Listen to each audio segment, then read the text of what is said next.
ഇന്നിപ്പോൾ എന്താ സ്ഥിതി? ഇടതുപക്ഷം കൊണ്ടുവന്നിട്ടുള്ള നയം എന്താ? സ്വാശ്രയ പ്രൊഫഷണൽ കോളേജുകൾ, അത് മെഡിക്കൽ കോളേജായാലും എഞ്ചിനീയറിംഗ് കോളേജായാലും പ്രവേശനത്തിന് നിയമം കൊണ്ടുവന്നു. എന്താ നമ്മുടെ നയം? സാമൂഹ്യ നിയന്ത്രണത്തോടെ ആരംഭിക്കണമെന്നാണ്. എന്താ സാമൂഹ്യ നിയന്ത്രണം?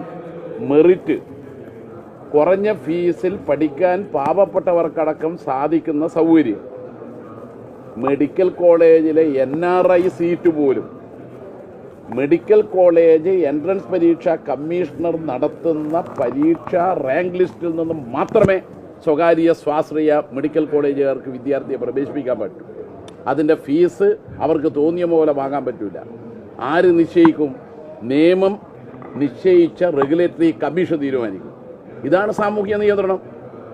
പരിയാരം ഉൾപ്പെടെയുള്ള അന്നത്തെ കോളേജ് ആരംഭിക്കുന്ന സമയത്ത് അത് ഉണ്ടായിരുന്നില്ല. UDFൻ്റെ നയം കച്ചവടം മാത്രമാണ്. LDFൻ്റെ നയം സാമൂഹ്യ നിയന്ത്രണമാണ്. അതിന് നിയമം കൊണ്ടുവന്നു. ആ നിയമമാണ് യഥാർത്ഥത്തിൽ സ്വകാര്യ മേഖലയിൽ സ്വാശ്രയ മെഡിക്കൽ കോളേജും സ്വാശ്രയ എഞ്ചിനീയറിംഗ് കോളേജും ഉൾപ്പെടെ തുടങ്ങാൻ ഇടയാക്കിയത്.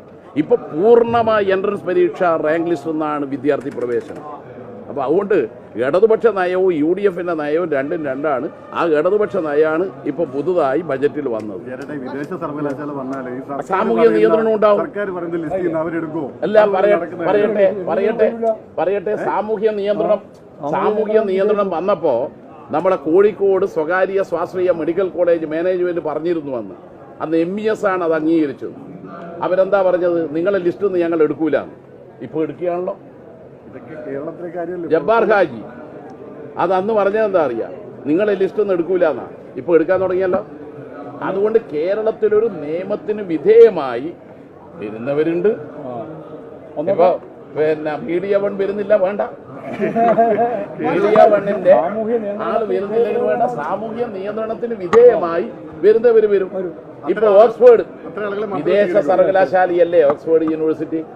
ആ ഓക്സ്ഫോർഡ് യൂണിവേഴ്സിറ്റിയുമായി ഡിജിറ്റൽ യൂണിവേഴ്സിറ്റി ഒരു കരാറുണ്ടാക്കിയിട്ടുണ്ട്. അത് നിങ്ങൾ ആരും കണ്ടില്ല. ആ കരാറിലെ വ്യവസ്ഥ എന്താ? ഇവിടെയുള്ള മിടുക്കന്മാരായ കുട്ടികളെ അവിടെ ഗവേഷണത്തിന് എടുക്കാമെന്നാണ്. സംഗതി ഇത് തന്നെ. നമ്മളെ കുട്ടികൾ പുറത്തേക്ക് പോകണ്ട. നമ്മളെ കുട്ടികൾ കേരളത്തിൽ തന്നെ പഠിക്കാൻ കഴിയണം. അങ്ങനെയൊരു നയം കൊണ്ടുവരുമ്പോൾ നിങ്ങൾക്ക് വല്ലാതെ ബേജാറ് അല്ലേ?